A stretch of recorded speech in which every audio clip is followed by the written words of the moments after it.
Hello everyone, this is Dr. Young, and in this video I am going to teach you how to identify, just looking at a reactant in a product, whether or not something was oxidized or reduced, or if this was just not a redox reaction at all. So at the end of that last video, I kind of showed you some examples, right, that looked like this, where I gave you these molecules, and we went and we found the oxidation states for them. So like, for example, this one was +2, and it went to 0. This was +2, and it stayed at +2. We did these ones down here. Also, I'll skip those for now. But remember that an oxidation is a loss of electrons, and sometimes we abbreviate that with the O in square brackets. And a reduction is sometimes abbreviated as a H in square brackets. And so if I take a look at the first example where I go from the ketone to the alcohol, I went from 2 down to 0, or in other words, you must have gained electrons if you went from 2 to 0, like you gained 2 negative electrons to go to 0. So that must have been a reduction, so I can classify that as a reduction. Similarly, if I go to the one on the right-hand side, right, I went from +2 to +2, that was not anything, right? That's not a redox at all. Not a redox reaction at all, because we go from +2 to +2. I didn't gain or lose electrons at that carbon at all, so you don't really need to worry about anything. If I look at the example down here with the alkene, let's just say we have this carbon right here.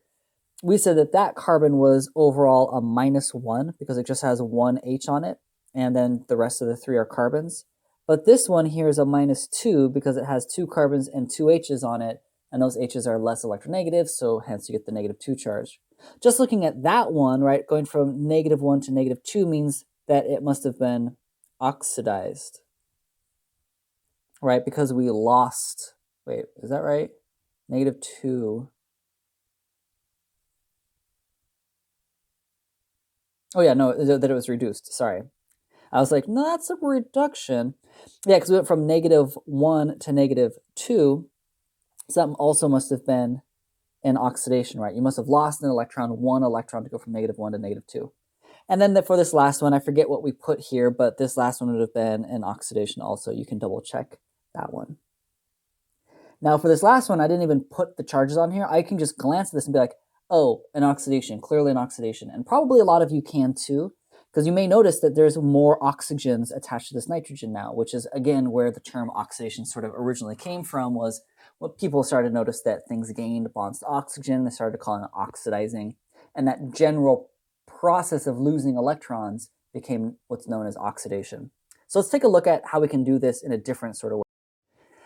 One way to look at this is that oxidations can be seen as an increase of bonds to something more electronegative, right? And like I was saying in the previous slide, like oxygen, right? So that's, again, where this term came from and why we see a lot of oxidations involving oxygen, is that oxygen tends to take away electrons from things since it's one of the most electronegative elements. Fluorine's the most electronegative, so it would take electrons from anything. But we're just looking for a more electronegative element than the thing we are looking at. So it's a relative thing, right? So carbon might be more electronegative than sodium, but it's less electronegative than nitrogen. And so this is all a comparison game. It's kind of like when you put on dipoles, like partial charges, partial positive, partial negative. It's a comparison game. This is not absolute. It's not like everything that has an oxygen on it is fill in the blank. It's all relative. So let me show you what I'm talking about here. So for example, if I'm going to take a look at this carbon, I see that the big difference here is at this carbon, right? Nothing happened to the 2 methyls on either side. They're the same. What happened is at carbon number 2, right? I had a ketone, and now I have an alcohol. So that's the big change. So what I'm going to do is I'm going to make a note about what I see here, right? So this carbon here is attached to that carbon right there was attached to 2 carbons. It had 2 carbons, and it had 2 bonds to O. If I go to the right, it has 2 carbons, 1 bond to O, and 1 bond to H. And so what I can say is like, oh, hey, look, my number of bonds to oxygen went down, and my number of bonds to hydrogen went up, right? Because here I have no hydrogens. My number of bonds to hydrogen went up. And if you go to reduction, right, it says that if you increase the number of bonds to a less electronegative element, which for this carbon, hydrogen is less, right, is less electronegative than carbon, that would be considered a reduction. You have more bonds to hydrogens, and hydrogen is less electronegative than carbon, so it looks like a reduction. Another way to put this is that reductions are a decrease in the number of bonds to a more electronegative element. So here, like I was saying before, here we had 2 bonds to oxygen, and now I only have 1 bond to oxygen. So now I have fewer bonds to something more electronegative. So both of these things are true. This is definitely a reduction. And again, I can tell just by looking at the fact that my number of bonds to oxygen decreased and my number of bonds to hydrogen increased. Now again, if we take a look at the one on the right here I have a carbon that has 2 carbons on it, 2 oxygens attached to it, and no hydrogens attached to it. And if I look on the right-hand side, I have 2 carbons, I have 2 oxygens, and no hydrogens. So again, like we said on the previous slide, this looks like it's not anything. This is not an oxidation or reduction at all, not a redox. It's just some sort of like substitution or something, or an addition or something, right? I didn't change fundamentally what's going on at this carbon here, right? It's in terms of its oxidation state. Now, if I take a look at these carbons down here, both of these for my alkene, same sort of thing, and be like, oh, well, over here, let's just look at the carbon on the left here. This carbon right here was attached to 2 carbons, 3 carbons. I'm going to call it 3 because it's 1 carbon right here, and then we're going to consider the double bond like it's 2 carbons because we're trying to get up to the 4 bonds. So it's like it's bonded to 3 carbons. And there's that H right here, so we'll call that 1 hydrogen right here. And if I take a look at this carbon, the same carbon over here, now it's only bound to 2 carbons, and now it has 2 hydrogens on it. So I need to decide, was that an oxidation or reduction? And oxidation says that you increase the bonds to a more electronegative element. I didn't. That's not really what happened at all here for this carbon. I didn't increase bonds to something more electronegative. I increased bonds to something less electronegative. So this was an increase in bonds to a less electronegative element, namely hydrogen. I had 1 hydrogen at that carbon. Now I have 1, 2, which is enough right there to tell me that this was a reduction. This must have been a reduction. I could do the same thing for the carbon on the end, I could do it for this carbon also, and I would say the same thing, This one has 2 hydrogens on it. Now this one has 3 hydrogens on it. It gained more bonds to hydrogen, which is less electronegative, so I had an increase in the number of bonds to something less electronegative, and therefore it's a reduction. So it's still definitely a reduction. And then like I was saying on this other one here, with the aniline to nitrobenzene, the nitrogen here, let me erase that. The nitrogen here changed. It had 2 hydrogens to 2 oxygens. And I can just look at this and say, well, hey, look, I went from hydrogen to oxygen. That is more electronegative. In this case, hydrogen is less electronegative than nitrogen. Oxygen is more electronegative than nitrogen. So in this case also, it gained bonds to a more electronegative element.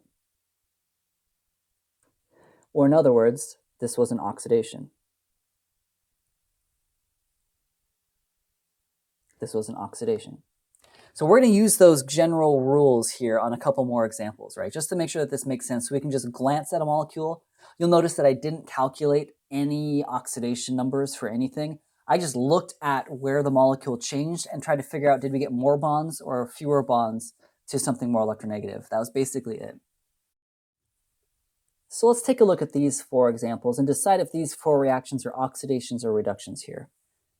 So what I'm going to do is I'm going to take a look at, let's say we're going to look at, this is where a reaction occurred. I had a methyl, now I have a CH2 with a bromine on it. And I'm just going to take a little quick inventory of what's going on this carbon, So this carbon right here, let me erase that. This carbon right here, what's attached to it? It looks like I have an H, an H, an H, and a C. I'm going to ignore the C since it's neither more or less electronegative than the carbon in green. So I'm going to ignore that. Basically, what I see is I have 3 atoms that are less electronegative than carbon, right? I have 3 hydrogens on here. All 3 of those are less electronegative, right? That's less electronegative, that's less electronegative, that's less electronegative. If I go over to the right-hand side, right, again, the carbon in green here, it's attached to a carbon, a bromine, and then 2 hydrogens. And so over here, if I'm looking at how many do I have that are less electronegative versus how many that are more electronegative, it looks like I have 2 hydrogens, those are less electronegative than carbon, and I have 1 bromine, which is more electronegative than carbon is. And then again, 1 carbon that it's attached to on that aromatic ring, which we don't count because it's the same electronegativity. So if I look at what happened here, was this an oxidation or reduction? We said an oxidation is an increase in the number of bonds to a more electronegative element, which is what I'm seeing, right? Here I had 0. Let me actually just write that so we can see it better. Here we have 0 bonds to something that is more electronegative than carbon is, right? Because I'm honing in on the carbon. And now all of a sudden I have more bonds to something electronegative, right? I gained a bromine. We also said that oxidations are a decrease in the number of bonds to a less electronegative element. At the beginning with the toluene, I had 3 less electronegative atoms, and now I only have 2, which means that this is definitely an oxidation reaction, right? You oxidize something when you do like a radical bromination, for example. That's considered an oxidation. Note that it doesn't involve oxygen. There's no oxygen anywhere on here, but the idea is that by adding a more electronegative element than carbon, you are then kind of taking away some of carbon's electron density and thus changing its oxidation state. Let's do the same thing for the next reaction, right? So if you did an SN2 with an alkyne to kick out that bromine, what would be going on there? Again, it looks like the difference here is at this spot. All right, so I've got that carbon there. That's the big difference here. And if I take a look at that and I create my inventory just like I did here, right? So things that are less electronegative versus more electronegative than carbon. It's the same molecule as I just did, so I'm just going to go ahead and put my 2 and my 1, right? It's literally just that guy right there. And then I'll do the same thing for here, so less electronegative versus more electronegative. And I've got a hydrogen here, a hydrogen, a carbon, and a carbon. Again, I'm not going to count the carbons because they are the same electronegativity as the carbon in green. And so I have 2 hydrogens, which are less electronegative, but I have 0 elements now that are more electronegative attached to that carbon, right? I lost my bromine. That's just a carbon.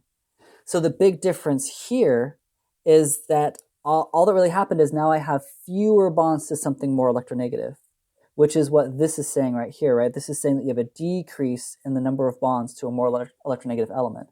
So technically, this SN2 reaction could be considered a reduction. It's considered a reduction. I didn't actually change the number of hydrogens on there. Again, this is just an abbreviation, an H in square brackets, just an abbreviation for reduction. But this is in fact a reduction because we replaced an electronegative element with a not more electronegative element, right, with just another carbon. So technically, we've just reduced that. This is a good time to probably pause and take a crack at the other 2. I'll just highlight here, right, the big difference for here. Again, the toluene carbon goes from that to that, and this one goes from that to that. So I would pause, make your little list of more electronegative and less electronegative elements that are attached to those carbons, and decide, are these oxidations or reductions, or neither?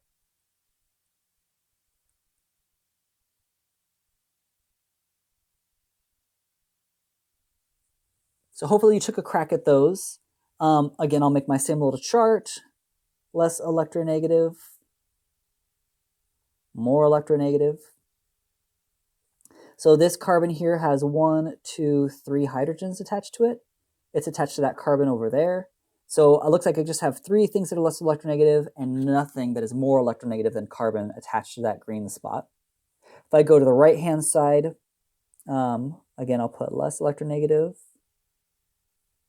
more electronegative. So this carbon has what we're going to call 2 bonds to oxygen for the carbonyl, the C double bond O, and a 3rd bond to oxygen to the right, and then its bond to carbon here on that phenyl ring. So I don't see anything that's less electronegative than this carbon in green attached to it right? Because it flat out how it's directly attached to O's and carbons, no H's on it. And as far as more electronegative things, I'm going to consider this to be 3, because again, I'm going to consider one of these bonds to oxygen to be 1, the second one to be number 2, and then this one to be number 3. So I'm going to call this 2 for the carbonyl and the third for the OH group. So I'm going to consider that 3 bonds to a more electronegative element. So hopefully very clearly for this one, right, I am definitely increasing my number of bonds to something more electronegative, right? And in fact, and in this case, it is literally oxygen that is the thing that's more electronegative. So not only did we get rid of the things that are less electronegative than carbon, we increase the number of things that are more electronegative. And if we go to the last one, so for this last one, same thing. Let me get up my little chart. Less electronegative, more electronegative. This is the same molecules we just made, the benzoic acid. So I'm just going to go ahead and put my 3 and my 0 right there, because it's like the molecule just to the left of it. And then same thing over here. Less electronegative, more electronegative. So for the carbon in green here, again, it's got a carbon right there. It's attached to a phenyl ring, which doesn't count because it's a 0. I don't see anything attached to that carbon that's less electronegative than it, right? There's no hydrogens or anything like that, so I'm going to say 0. And then things that are more electronegative, right? The oxygen is more electronegative, so I'm going to count that as 2, right? But nitrogen's also more electronegative than carbon, right? They're all, nitrogen and oxygen are both more electronegative than carbon. So it still has 3 bonds to something that is still more electronegative than it. It doesn't matter that oxygen is more electronegative than nitrogen. That's irrelevant. It's all compared to, in our case, carbon, because that's what I highlighted in green, right? It's all about what are you comparing it to? Nitrogen's more electronegative than carbon? Great. Oxygen's more electronegative than carbon? Great. So is fluorine, so is bromine, so is, all kinds of different elements. That's all you're comparing them to, right? That's all you really need to look at. So in this case, I don't see any real change in the oxidation states of nothing, right? If I took the if I actually figured out what the oxidation numbers are, these would both be +3. Nothing changed. So this is not a redox reaction. So I'll make a note, not a redox reaction. So if you're ever being asked on a test, a multiple choice thing, or is this a redox reaction, this or that, or if you're trying to figure out a synthesis and you notice that a molecule needs to be oxidized or reduced, you can immediately be like, oh yeah, that got oxidized. So what are my oxidizing agents? And start letting your brain kind of figure out like, oh yeah, oxidizing agents. Okay, I got to think of like PCC or SWERN or something like that. You can help kind of categorize your reagents by, well, do I need to do a reduction? Do I need to do an oxidation? Anyways, take a practice at this. I have some more practice for you all on Moodle about identifying these types of reactions that things get oxidized or reduced. And this is going to lead us into our oxidations of alcohols, right? How do we oxidize alcohols? We have weak oxidizers and strong oxidizers, and what are we going to do next? So anyways, take a practice at this. I hope it was helpful. Happy studying. Good luck.